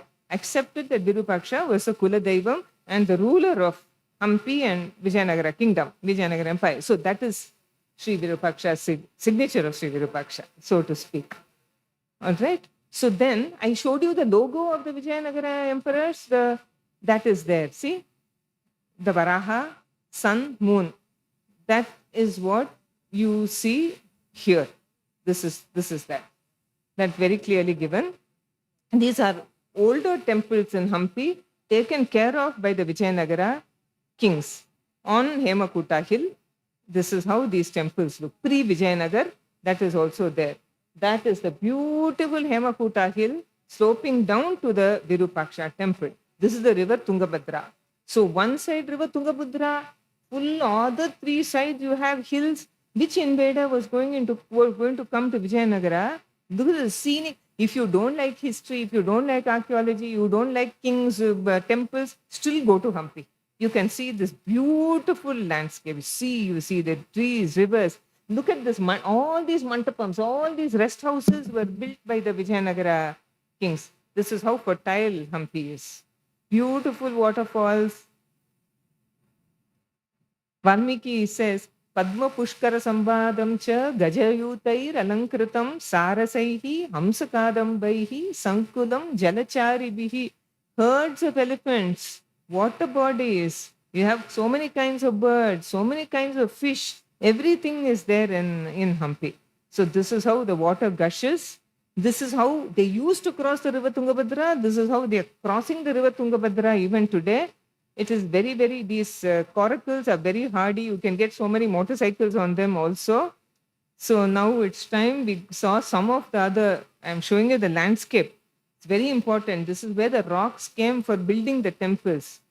These are all the fortifications, natural fortifications, Hampi. These are the fortifications that the Vijayanagara rulers built. There were supposed to be 7 fortifications, man-made. Nobody could enter Hampi. All the rest houses, birds, everything is over there. Now we come to one of the ruins of Hampi. This is called the Achyuta Raya temple. Now, why should you name a temple after an emperor? Achyuta Raya, this is not heard of in Vijayanagara times. Actually, it was not like that at all. This temple was called the Venkatanatha temple, after Tirumala god. There were very great devotees of the god of Tirumala, but since that was forgotten and it was named after the king who built that temple, unfortunately, look at the gopurams. 1, 2, all gone. This visitors go there, tourists go there, only to see that there is no temple at all. This is flattened. It's hardly anything there. So I will give you this history before taking you forward into the ruins. Vijayanagara Empire was started in 1336 with the kataksham of Swami Vidyaranya and the very hard work of Harihara and Bukka and their family. Now, in 1565, the last Vijayanagara ruler in Hampi was called Sadashivaraya. He was not a very strong king. So his relative, Ramaraya, took hold of the government. At that point of time, there were 5 Deccan sultans. All 5 were very important. And 4 of them led an army into Vijayanagar. A very famous battle called Talikota, Rakshasi Tangadi, was fought. The Vijayanagara army should have won because it was a very, very big army consisting of almost entire South India. Those were all Deccan sultans, not very small, but not as big as the Vijayanagara army. Again, what I'm saying now is not corroborated by historical sources. It is not from inscriptions or literature, not from anything, but it is a legend that is there. It is a story. I'd like to tell you the story to tell you how the Vijayanagara Samrajya came to an end. It's a sad story. It is that the Vijayanagara army had won the war. They had chased away the enemy army. The enemy army was running away. At that point of time, this king Ramaraya was sitting on the back of a big elephant. He was leading the war. He was sitting on the back of an elephant. He was so happy the war had been won. He got off the elephant to distribute, this thing among the soldiers. They were rejoicing. The army that was retreating turned back and saw that the Vijayanagara king was not on the back of the elephant. And they thought he had fallen. So again, in full vigor, they came back charging at the Vijayanagara army, which was not ready to face them because they were all rejoicing. They thought they had won the war. So they were completely slaughtered. They were chased back to the capital city, Hampi. And it took them almost 6 months to completely destroy Hampi. Okay? So this is what happened. A victory turned into a complete and total defeat It was not only for the Vijayanagar Empire, it was a blow to entire South India for a long time to come. Anyway, I'll come to that towards the end. So, what happened was, why you find many of the temples in such a dilapidated condition is because of the war that happened, and Hampi was destroyed, and places in Hampi were set fire to, they were torched, which is why you see those black marks. These are all remains of fire. And the lower portions made of stone did not suffer much, but the top portion made of brick completely collapsed. Now we are going to a very famous temple in Hampi. It is called the Vittala temple. You all know of the famous Vittala temple in Pandharpur, Purandara Vittala. And with the Vijayanagara emperors, some of them were huge bhaktas, ardent devotees of Vittala and Pandharpur. And therefore, they wanted a similar temple to be built in Hampi. And one king called Devaraya, who was a predecessor of Krishna Devaraya, built this temple. This is actually the river Tungabhadra. Very close it flows. And this temple was built. It was expanded in the reign of Krishna Devaraya. I forgot to say that almost all the monuments in Hampi are protected monuments. It is a UNESCO World Heritage Site. That status has come on Hampi. So, these things, we may not think much of them. Some broken things are there. This was the marketplace in front of the Vittala temple. There was a marketplace in front of the Virupaksha temple. This city of Hampi was so big, so vast. One marketplace will not do. Every section of Hampi had to have a marketplace. And the foreign travelers say you could not even move over there. It was so crowded. So this is how the Vittala temple looks. So many important things. Today, this marketplace doesn't have a single person coming other than tourists, some historians, some archaeologists. Very sad. And I want you to see how this thing was broken. In the background, you see a hill, and then on top of that, do you see something white in color? That is a temple for Hanuman and his mother Anjana Devi. This entire hill is called Anjanadri. This is how you have to climb up. Not very difficult. This is the birthplace of Hanuman. This is where Hanumanji was born. So, this is the Vittala temple, completely and totally in ruins today. Look at the three gopurams I'm showing you. Not one is intact. This is how the bricks inside look. Another one also, completely and totally gone. These are some of the sculptures that you find at the bottom. Beautiful sculptures are there. So with all forms of Vishnu, because the acharyas, because this is a Vishnu temple, Lakshmi Narayana is here, Garuda, Hanuman asking us to come into the temple, and then we go and see the stone chariot. This is what everybody goes to Hampi to see, the stone chariot. It's not made of one piece of stone, it's built up, made of many pieces of stone. This is a ratha, fully a ratha. They tell us that, see, these wheels look so nice, no? They tell us that once upon a time when it was made, the wheels could actually rotate. Not that the chariot could be dragged around, but in its stationary spot, the wheels could be rotated. But at some point of time, it was stuck to the ground and you can't rotate it anymore, unfortunately. So this is how the chariot looked. It had a Vimanam on top. This was the house for Garuda. This was a Garuda Sannadhi. Because straight ahead was Vittala and Garuda inside was looking at Vittala. I'll show you Garuda. So this is how the Vittala temple actually looked. But today it has been cleaned, it has come back to life. So this is Garuda. Can you see him? The wings are there. He's an Anjali Hasta. Only thing, now he doesn't have a Vittala to look upon. Because the main sanctum was destroyed, Vittala was destroyed, there is no Vittala there. But on the side of this Garuda Mantapam, you have a sculpture of how Vittala would have looked when he was in the main Sannadhi. Okay? Like this. Like you see in Pandharpur. And paintings from the 15th, 16th centuries are still there on this chariot. It has been dragged by elephants, but originally it was dragged by horses. The wheels are so beautiful. Very, very nice to see. And the Mantapam I'm taking you to is called the Kalyana Mantapam, where the marriage of Vittala and Rukmini used to take place. You may wonder why these two holes are there. They were meant for hooks to put the swing And the unjal ceremony, or the swing ceremony of the marriage used to be taking place inside this mantapa. Look at even the perfection of those holes, how nicely they have done it. All right. So many sculptures are there. If you could just give me a minute, I'll skip a few. I have brought too many photographs. I'll just skip a few and I'll show you some very interesting things. This is actually the main sanctum under which Vittala was. Vittala was underneath this. You can see how many Krishna images have been ruined. This is Kalinga Nartana Krishna. This is Krishna with Rukmini and Satyabhama, his two wives.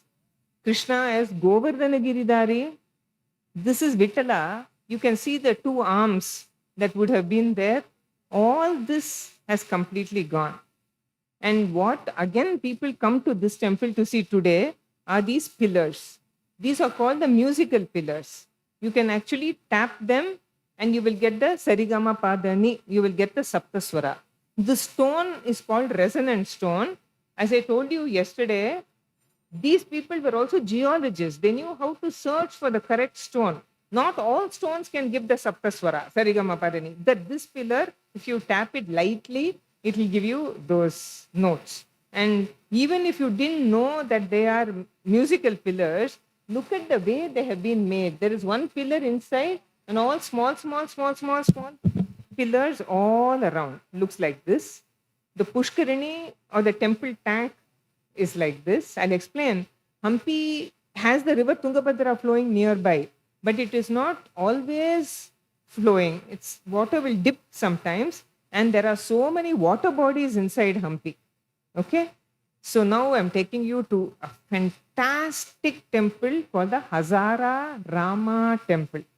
I may not be able to show you all the ruins of Hampi in this lecture, but I'll definitely show you the most interesting ones. And this is the Hazara Rama temple. Modern name, Hazara 1000 Rama. How can you have a temple for 1000 Ramas? The original name was Ramachandra temple. Temple for Rama. Why? This is where Rama was. He lived for such a long time in Kishkinda before the monkey army went to Sri Lanka. So this is a 15th century temple. This is in the core of Hampi, very near the palaces. And this is how it looked. I must add quickly, totally in ruins. No Ramachandra Murti inside, no Sita Devi, no Lakshmana, no Hanuman. Nothing. So this is the entrance to this temple. We are going in like this. We are seeing some of the pillars.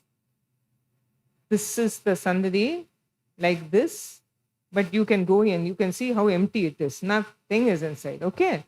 But still it's called Hazara Rama, because on the walls you have the sculptures of almost the entire Ramayana carved. Can anybody tell me who this is? Shravan Kumar. This is how the story starts. Shravan Kumar was carrying his two blind parents. These sculptures, you don't need any explanation at all. Carrying his two blind parents, he hung them up on a tree and then went to fetch water for them. As he was in the river getting water, King Dasharatha is shooting an arrow. He heard King Dasharatha did not see that young boy. He only heard that glug, glug, glug, glug of that water, of that pot being immersed in water. He thought it sounded exactly like an elephant drinking water. And then he shot the arrow. I want you to understand how cleverly the sculptor has portrayed it. There is a tree. Just to show you, Dasharatha did not know his target. He did not know whom he was shooting at. Not Dasharatha's fault. And then the arrow found its mark. And Shravan Kumar dies. And that is when Dasharatha is cursed by his parents that he will also die of Putra Shokam. Okay? And then Dasharatha performs the Putrakameshti Yagam. Putrakameshti Yagam performed by Dasharatha, by whom? This is a sage called Rishyashringa. Rishyashringa had the face of a goat. Incidentally, Rishyashringa was the husband of Dasharatha's daughter called Shanta. Dasharatha had a daughter called Shanta. He was not without children. He was without sons. That's why he did the Putrakameshti Yaga. Shanta was given in adoption to a king called Lomapada. He got her married to sage Rishyashringa. Rishyashringa comes back to do the Putrakameshti Yaga for Dasharatha. Okay? Then The payasam is given to the three queens, Kausalya, Sumitra, and Kaikeyi, like this. And then the four sons are born. Dasharatha is here, four sons are here, Vasishta teaching them. And then sage Vishwamitra comes. And he says, I want Rama and Lakshmana, I want to take them to the forest. Dasharatha says, no, please, you cannot take my sons, I will come. And Vishwamitra throws his famous furious fit. And Dasharatha says, go, please take them. And Vasishta says, let them go. And then Vishwamitra in the forest teaches them many astras, the use of many astras. And then Tataka Vadam happens. Rama kills Tataka, who was troubling sage Vishwamitra. Then Rama goes to the forest with Lakshmana and Sita. His foot actually, we hear generally that Rama's foot touched a stone and then she turned into Ahalya. Actually, his foot didn't touch a stone. His Pada Dhuli itself resurrected Ahalya like this. Okay, but you can't just show Rama walking. So in sculpture, they have shown him like hitting a stone with his foot.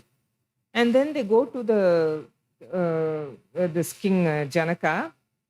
Janaka says, again, I have to tell you one thing.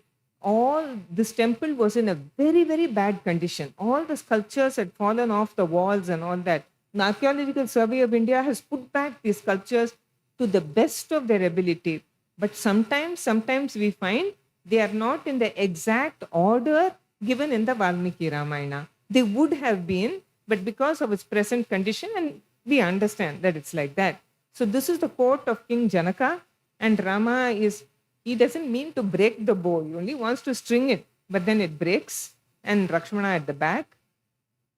And then we have many scenes, including, I'm jumping many scenes. This is Sita looking at the golden deer and saying, Rama, I want the deer. And Rama is turning around and looking at the deer.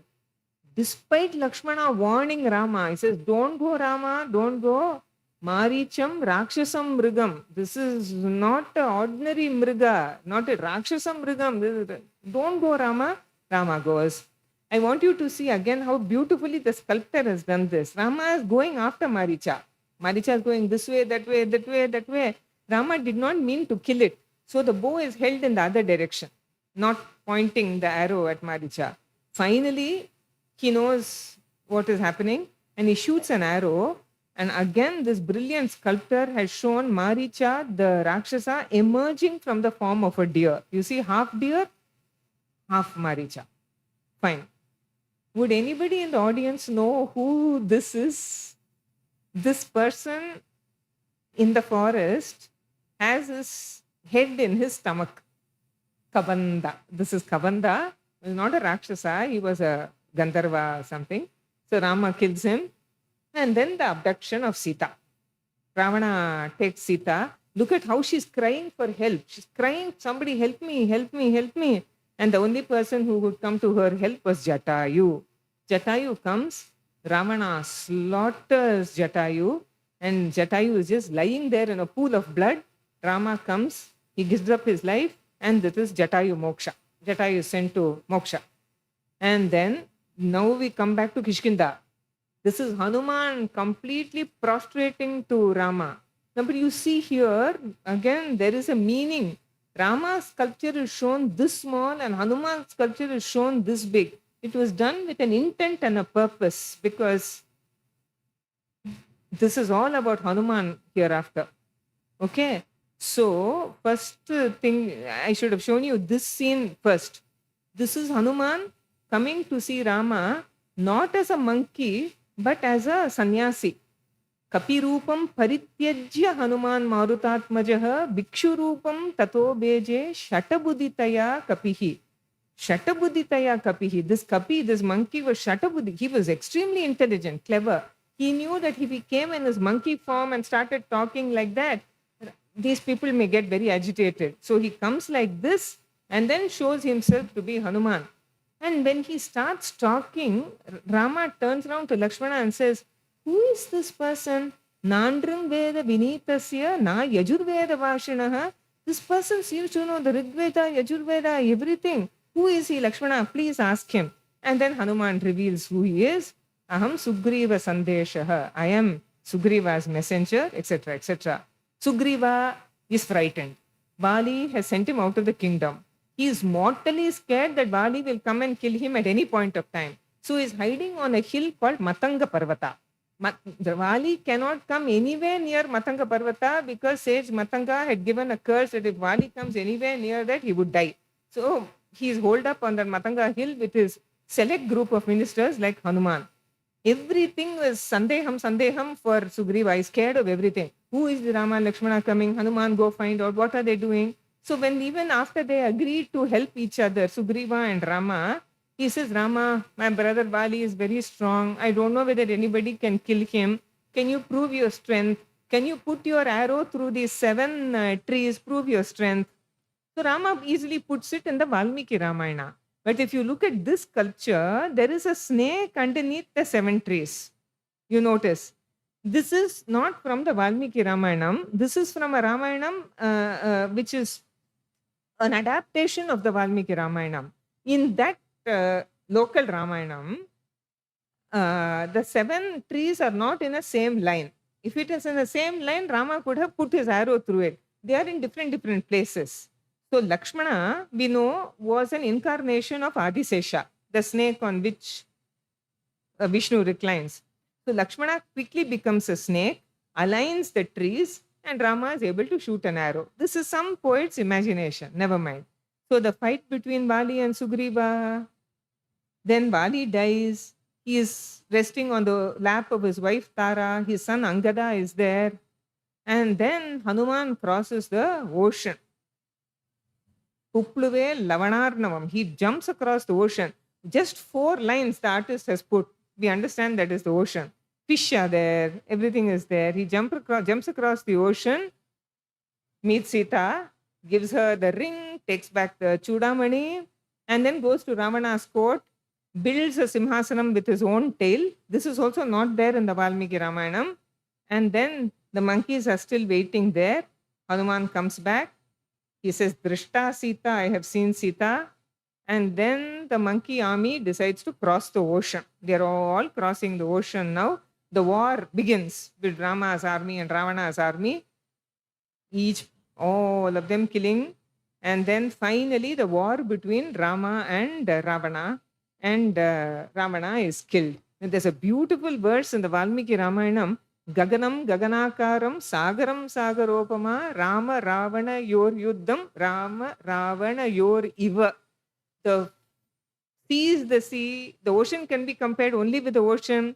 The fight between Rama and Ravana can be compared only with the fight between Rama and Ravana. No other fight. That is the greatest. And finally Ravana falls. He's dead.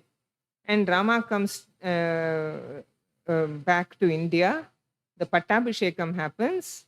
So the entire story of the Ramayana is there on the walls of this temple. It's an amazing, amazing temple. So I'll take you to one more fantastic temple. Amazing temple this is. This is called the Krishna temple. It is in the midst of Hampi. Krishna Devaraya, the famous ruler, was an ardent devotee of Krishna. Vishnu, especially Krishna. And he was building this temple for Krishna. And he had to take a big expedition, took his army to a place in Orissa called Udayagiri. Udayagiri fort was very difficult to conquer. But Krishnadevaraya managed to conquer that fort. And inside that fort, he found a beautiful image of Balakrishna. And Krishnadevaraya, this is that Krishna, inside Udayagiri fort in Orissa. Krishnadevaraya loved this Krishna image so much, he brought it with him to Hampi and he consecrated him in this temple and worship happened. And in 1565, that great war broke out and this temple was terribly badly damaged. This image of Krishna was taken out and thrown outside the temple and the arms broke. He is without his arms. But luckily, the rest of this image was there.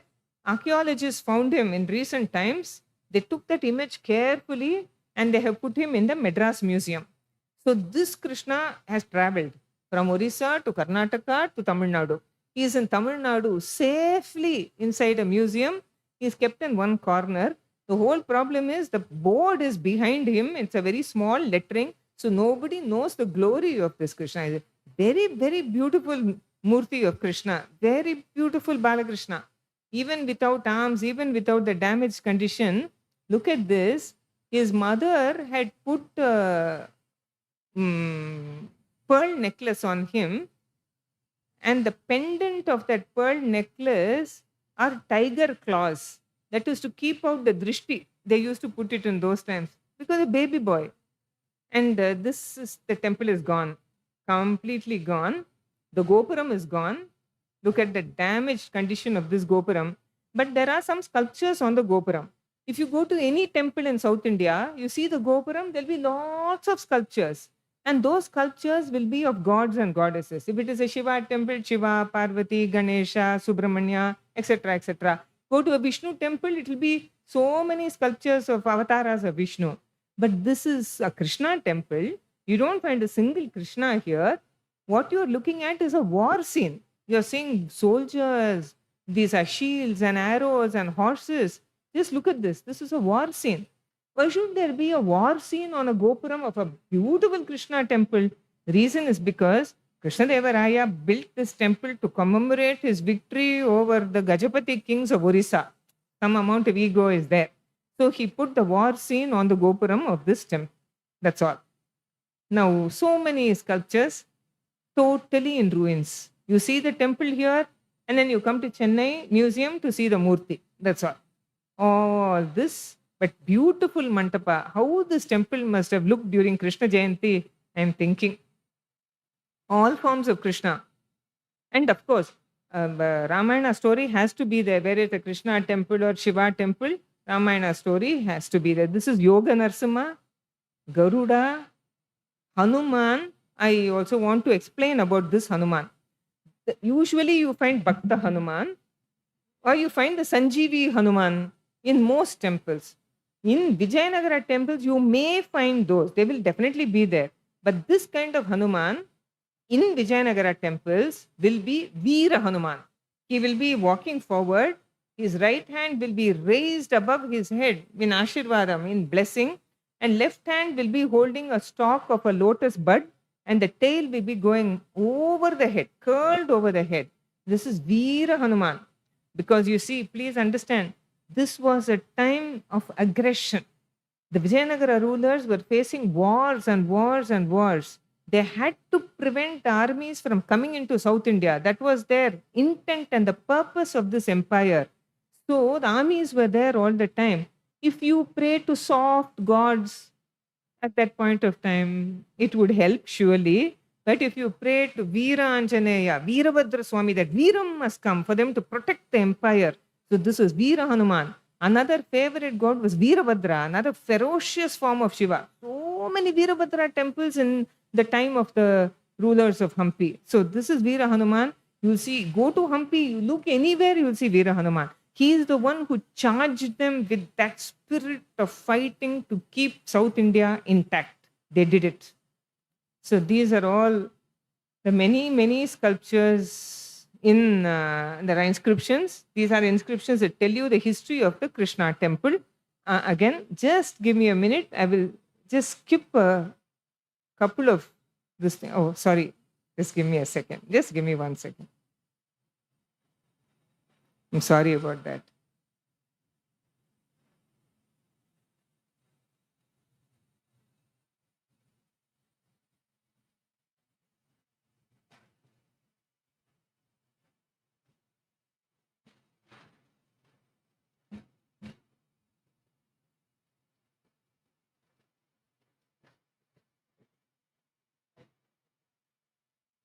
Very sorry. Just give me a second.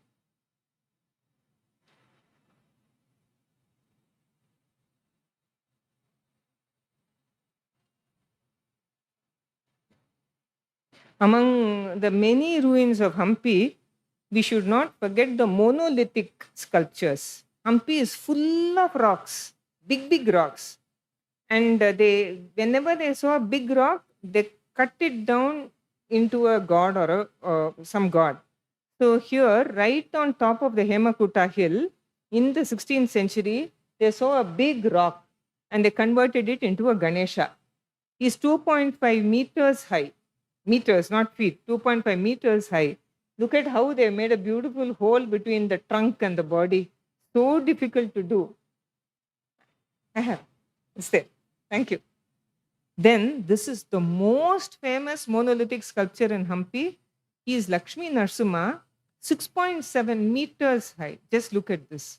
The whole image of Lakshmi Narsimha, from the top over here till the bottom here, is made of one piece of stone. So I keep on saying Lakshmi Narsimha. You're going to ask me, where is Lakshmi? I don't see Lakshmi here. This seems to be Yoga Narsimha. Actually, once upon a time, Lakshmi was on his lap. This was you can see her arm still. Can you see her arm? It's going at the back of Narsimha. And Narsimha's arm was around her. That is how Lakshmi Narsimha sculptures actually look. But this was totally broken.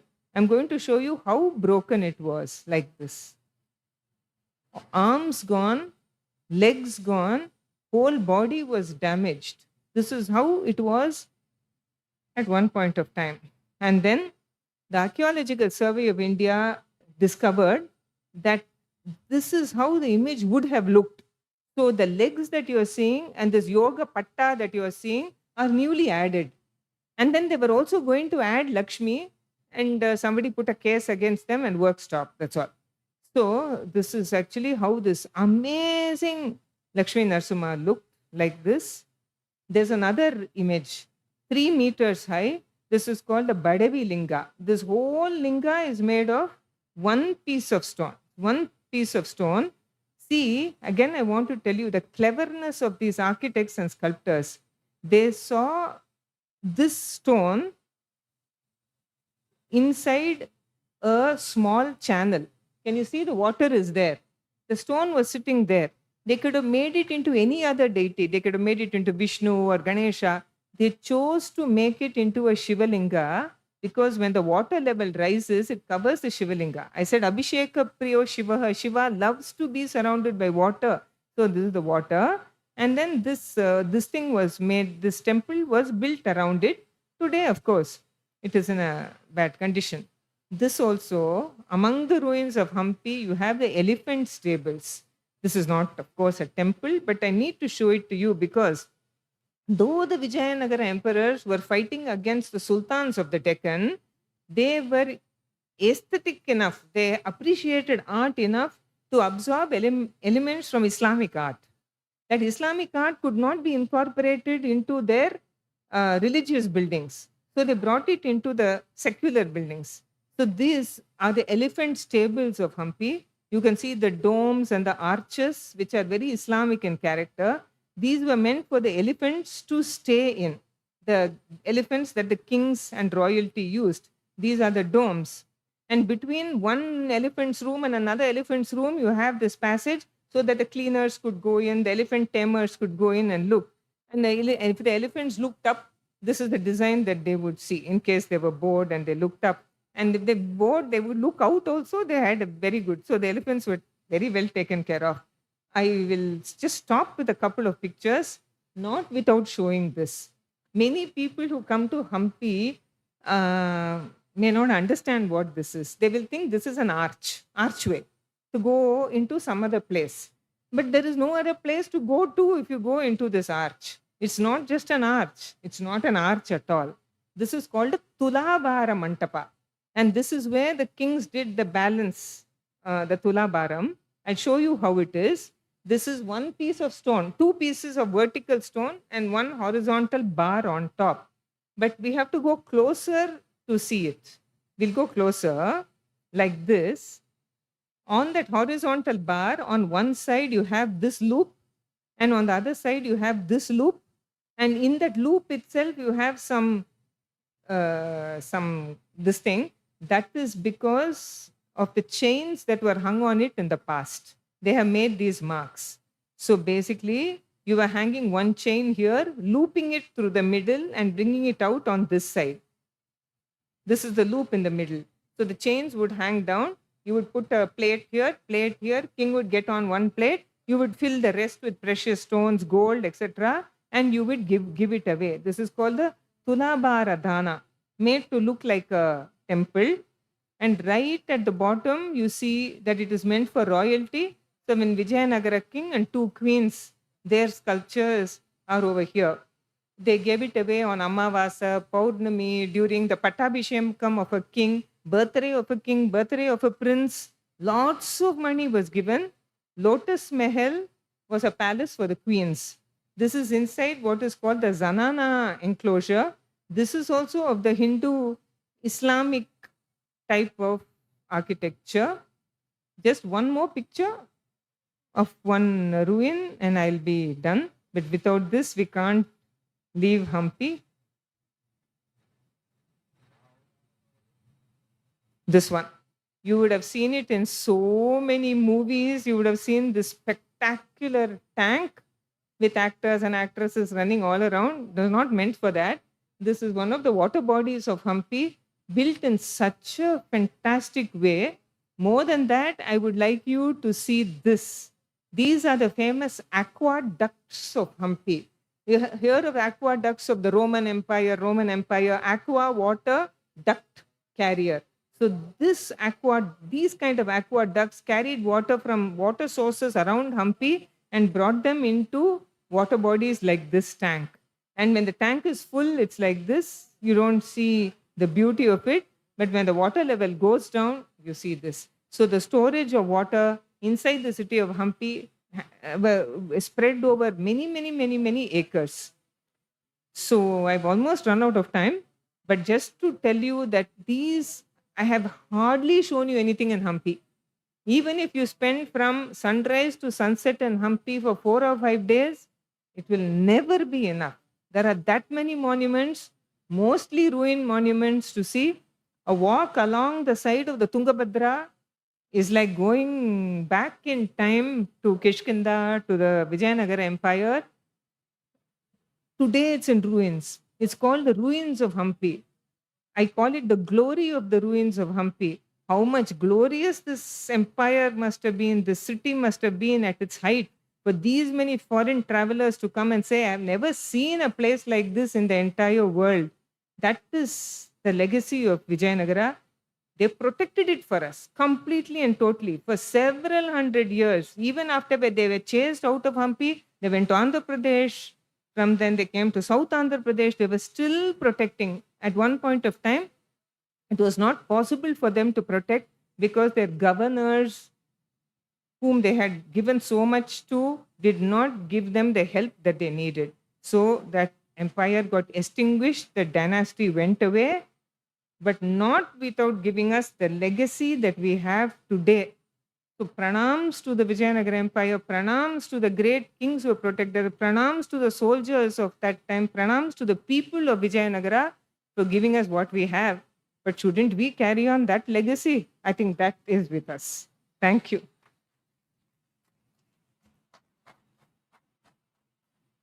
Any questions, please?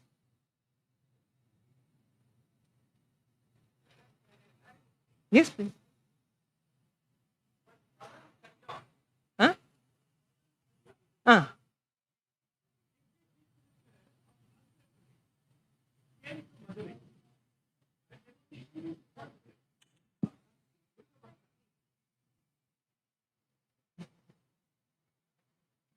Today we heard the wonderful lecture. She is most enlightened lady. When Pavan Kalyan, the Deputy Chief Minister of Andhra Pradesh, came to Madurai 10 days back, there was a conference of Muruga Bhaktargal. In that conference, he told, this is the evening 6 o'clock. Today morning 10 o'clock, I went to Madurai Meenakshi temple. I just closed my eyes. The Meenakshi appeared before me. Mr. Pavan, you have come such a time, but can I tell you my story?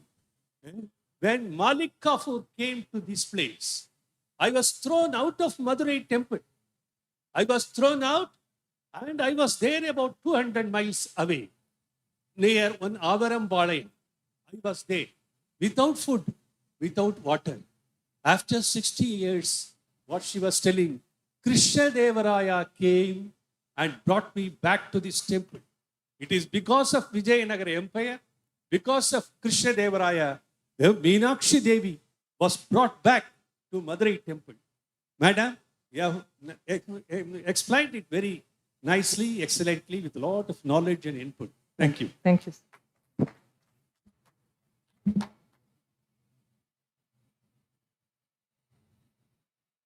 Any questions? Anybody?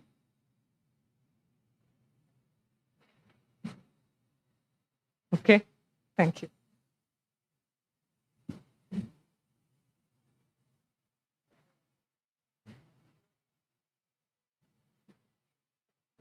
Thank you, Dr. Chitra Madhavan. We'll see you again today at 4 p.m.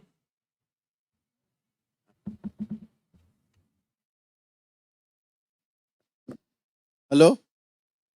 The person who just now spoke is Mr. Shanmuganathan, ex-governor of Northeast states, few of the states.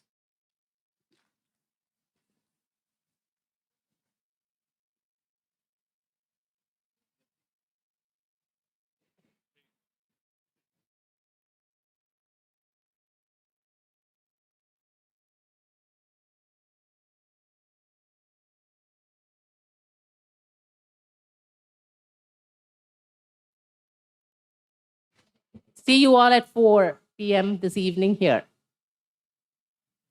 Anna? Oh.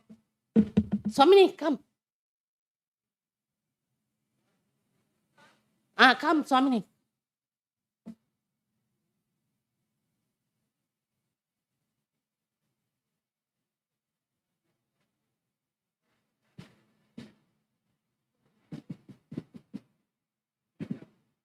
Hari Om, there will be the Arsha Vidya Sadhvi meet at the lecture hall at 11.